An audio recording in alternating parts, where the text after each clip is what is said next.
जतेक वाल्मीकि लिखलनि वा कि ताहिसँ बेसी या ताहिसँ कम। तऽ साहित्य में जहन हम सब अस्मिता मूलक साहित्य के बात करै छी तऽ ओहिमे एकटा शब्द आबै छै जे अहाँ ओहि जीवन के जीने छी आ कि नहीं जीने छी। ताहि लेल विद्वान लोग शब्द देलन सहानुभूति आ स्वानुभूति। तो जे नारीवादी लेखन जकरा हम नारी लेखन दिल्ली परिसर के कहि रहल छियै ताहि में एखन हमरा एकोटा एहन लेखक में अभरल छथि जिनक मूल में जिनक अंतःकरण में मिथिला नहीं होई। मिथिला की भौगोलिक सीमा से मिथिला छै वा कि मिथिला एकटा अंतःकरण छियै।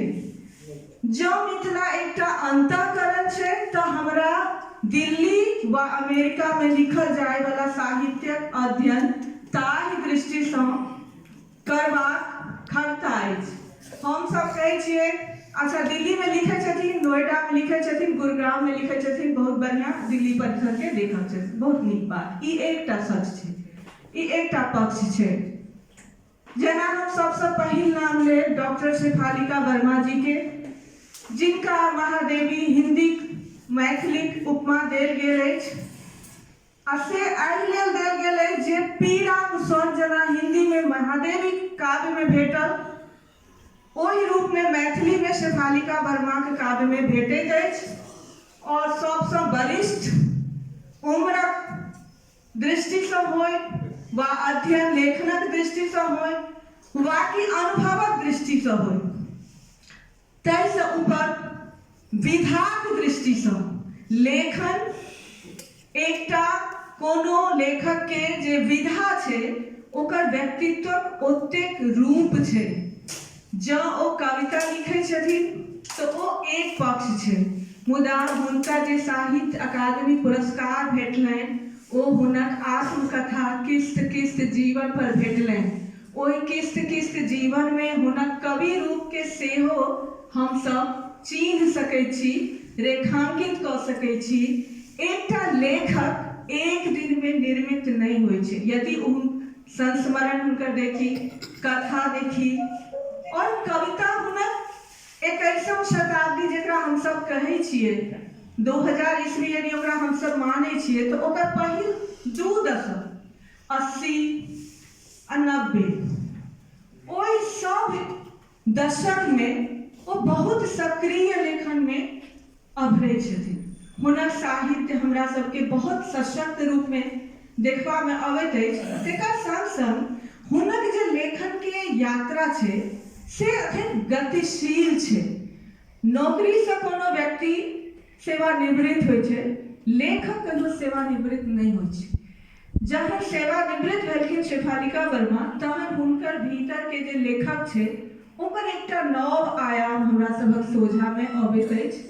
और हुनक जे लेखन के जतेक विधा छै जाहि में अखन हम बेसी आत्मकथा पर एहि लेल केंद्रित कऽ रहल छी अपन दृष्टि के, अपन कथ्य के, जे आत्मकथा में ओ सब किछु समटा कऽ आबि गेल छै जे हुनकर लेखनक अंग छै।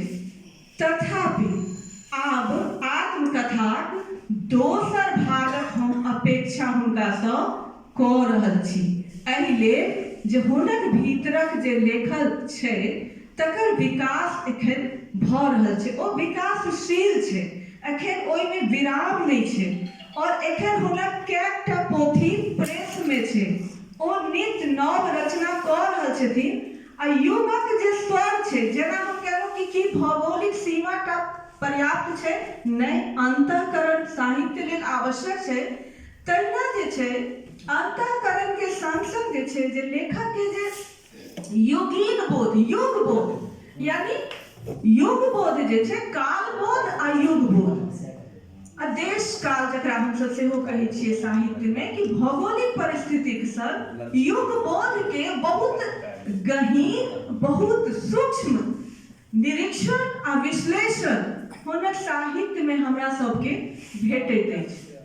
फिर दोसर नाम जब हम ली तो अभ्रज है और कुमकुम झा सेहो कैकटा विधा में लिखे छै, जाहि में हुनक जे अनुवाद हमरा अभरैत अछि से एकटा हुनक लेखन के नव आयाम दै छै। जखन हम मैथिली साहित्य के बात करै छी तऽ मूल लेखन एकटा पक्ष छै, मुदा जखन अनुवाद होइ छै दोसर भाषाक साहित्य के मैथिली में अनुवाद, तो ओहो कोनो न कोनो रूप में मैथिली भाषा के समृद्धि में एकटा योगदान छै। तो मृदुला सिन्हा के कृति सीता पुनि बोली तकरा ओ मैथिली में केलनि, हुनक एहि दृष्टि के हमरा सबके चिंतन करबाक चाही कि सीता पुनि बोली यदि सीता के चर्चा हेतै आन कोनो भाषा में हेतै मैथिली के छोड़ि कऽ, तैयो ओकरा मैथिली में आनल गेनाइ ई हमरा सभक कर्तव्य छै।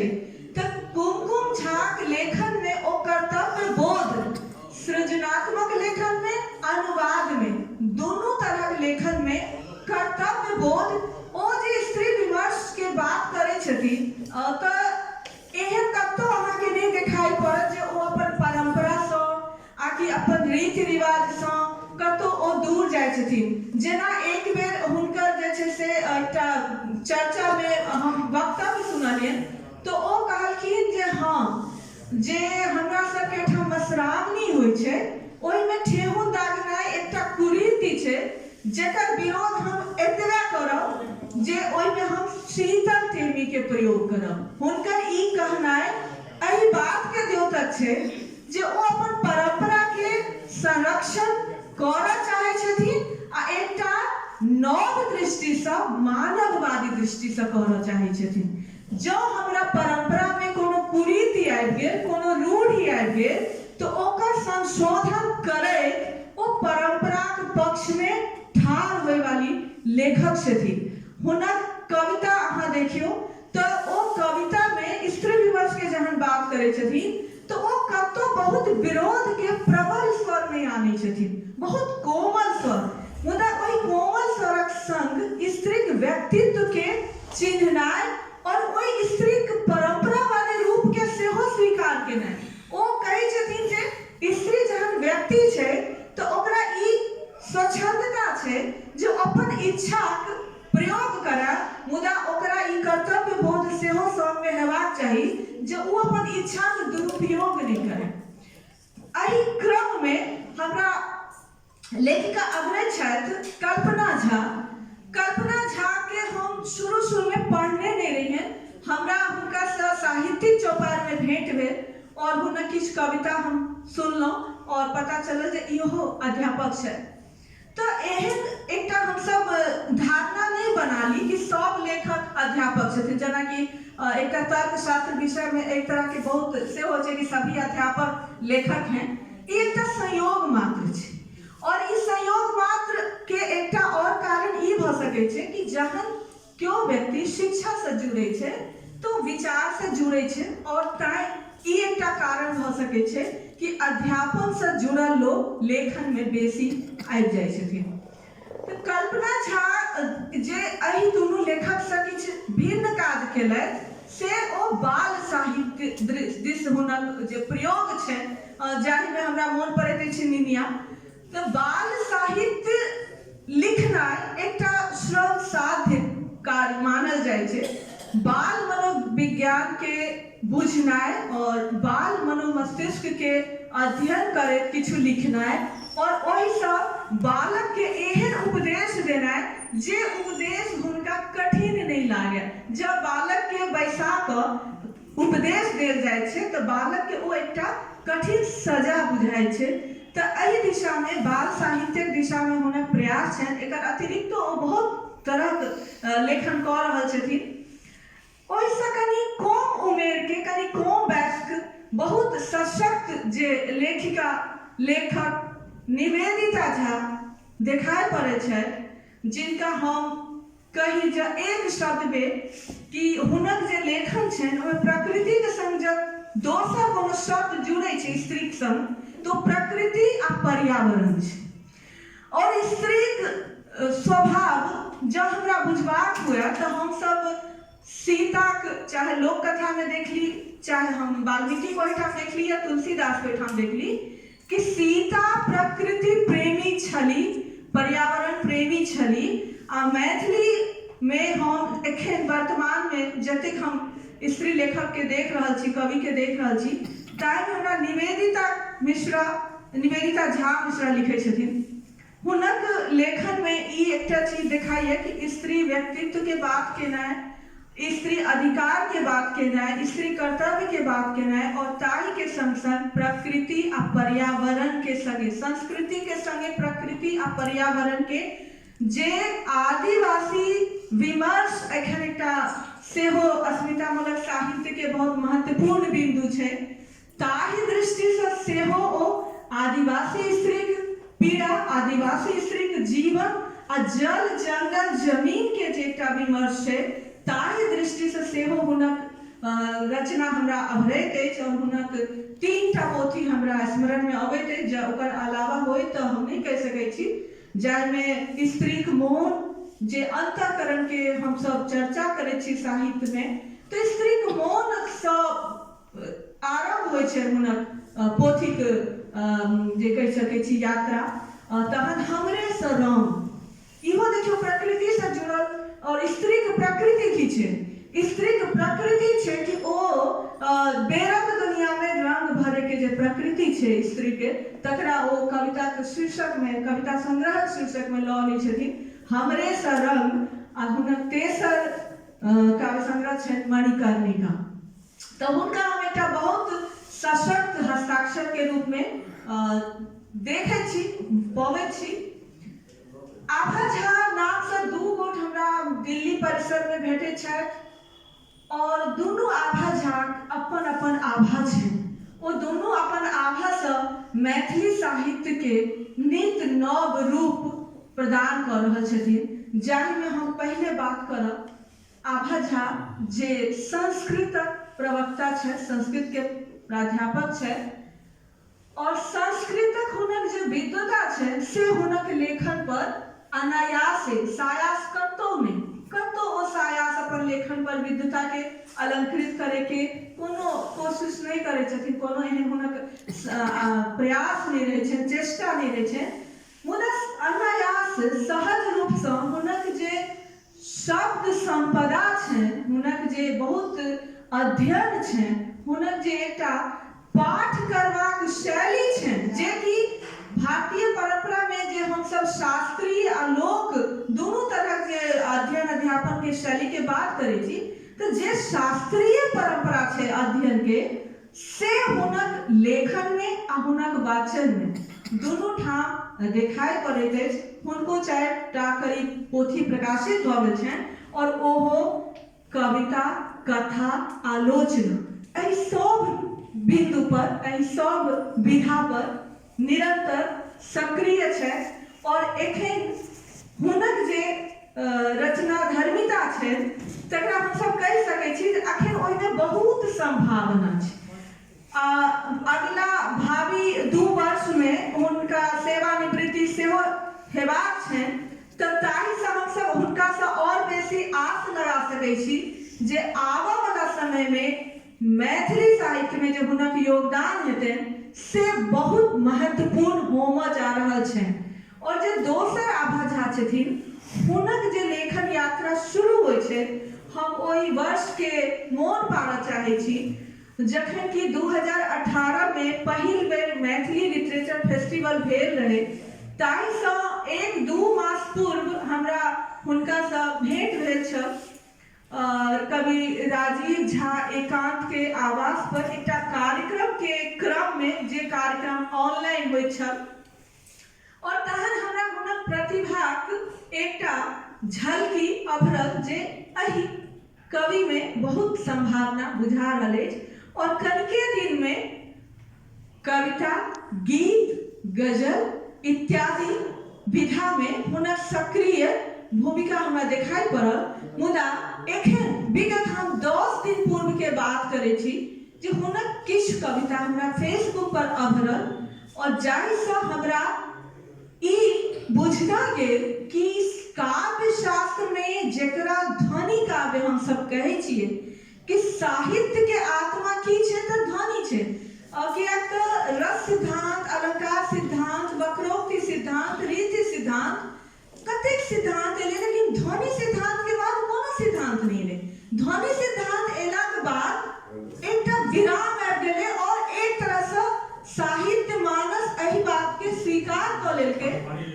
ध्वनि साहित्य के आत्मा छे। तो जेकरा में व्यंजनाक गुण छे, व्यंग लिखबाक क्षमता छे, ओहि लेखक सँ ई अपेक्षा अपना लोकन क सकै छी जे हुनक जे कोनो विधा हेतै से सशक्त हेतै, ओहि में एकटा पावर हेतै, और से पावर हमरा हुनका में भेटनाइ आरंभ भ गेलै। तो हुनको सँ बहुत संभावना है। और ओहि सँ कनी और नव दूर में आबी तो कनी के हुनका सँ हम उम्र कनी ऊपर नीचा, कवि के उम्र नहीं ओतेक महत्वपूर्ण कहल जाए जते कि हुनक कृति, हुनक रचना धर्मिता। रोमिशा के काव्य संग्रह दुएटा छै, बहुत बेसी अखन हुनक पोथी हमरा सबके नहि भेटैया। त हुनक जे दूटा पोथी भेटैया, ओहि दुनू पोथी में जे स्त्रीक रूप आबै छै ओ यथार्थ परक रूप आबै छै। परंपरागत स्त्री में जे एकटा परंपराक संगे चुप रहबाक जे संस्कार छले, ओ चुप्पी ओहि सब बिंदु पर, ओहि सब पक्ष पर टूटैत देखाई पड़ि रहल अछि रोमिशा। जेना कि हुनक एगो कृति हमरा मोन पड़ैया, फूजल आँखिक स्वप्न, कि आँखिक स्वप्न जखन हम फूजल आँखि से देखै छियै तखने हम ओहि स्वप्न के साकार करबाक लेल प्रतिबद्ध होइ छियै। हमरा सोझा में बैसल छथि संस्कृति के जखन हम आरंभ में देखने रही, जब हम परिचय भेला 2017 में, तहन संस्कृति लिखनाइ आरंभ केने रहथि। आई संस्कृति के चेतना समिति से हमरा लगे 2 गो पुरस्कार भेटल छनि। तो जे कि संस्कृति कविता, नाटक इत्यादि विधा में सक्रिय छनि। 5 गोट पोथी छनि। हमरा जयंती कुमारी के नाम मन पड़ैया, गीत, गजल, कविता आदि विधा में। और बहुत रास नाम भ सकैया कि स्वाति शाकंभरी हमरा मन पड़ैत अछि। आ स्वाति शाकंभरी आइ दिल्ली में छथि, ओहिसँ पहिने बिहार में छलथि। ते हम बेर बेर एहि बात के मोन में राखऽ चाहै छी कि कोनो जे कवि छै ओकर अंतःकरण और भौगोलिक परिवेश आ युग बोध, एहि के संदर्भ में ही हमरा ओहि कवि लेखन के अध्ययन करबाक चाही। और सर हमरा बाइंड अप करऽ कहि रहल छथिन, तो किछु नाम, बहुत महत्वपूर्ण नाम सेहो, सविता झा सोनी के नाम हमरा मन पड़ैया, सोनी चौधरी के नाम मन पड़ैया, सोनी नीलू झा, किछु नाम हो सकैया जे हम एहि सीमित समय में विस्मृत क जाय, तो ताहि लेल हमरा अपने सब क्षमा करब। सर हमरा ई एकटा विषय देलनि जेकरा हम एकटा शोध रूप में जे छै से अध्ययन केनाइ आरंभ केलहुँ है। एहि अध्ययन के हम आगू ल जायब और एहि आलेख के हम मेल करबनि सर के। और हम 2 लाइन सामान्य गीत समर्पित करऽ चाहै छियनि अपन पुरखानी लोकनि के, कि धैर्य और पुरखानी लोकनि जे गीत रचनाय, स्त्रीक स्वर रचनाय आरंभ केलनि, जे आइ हम सब महानगर में वा कि दिल्ली हो कि मुंबई हो वा कि विदेश में सीमा पार मैथिली लेखन के बात करै छी, तो अपन वही 2 लाइन के संगे पुरखानी लोकनि के श्रद्धांजलि दैत, पुष्पांजलि दैत हम अपन वाणी के विराम देब। चलना बिरिछ तरा ठार भेली है बड़की बहिनो, ठार भेली है छोटकी बहिनो, ताक बहिनी भाग्य बटिया, अहि बाटे आबत है ता भैया यो बड़का भैया, भैया यो छोटका भैया, देख ले भर आँखिया। तब महानगर के लेखन जाहि पर हम सब आइ चर्चा करे छी, तकर हम सब अंतःकरण के खंघारी आ मैथिली में स्त्री लेखन के जे स्वर छै तकरा चिन्हबाक प्रयास करी, कियाक तऽ ई प्रयास अखन बहुत दीर्घ काल तक चले वाला अछि। धन्यवाद।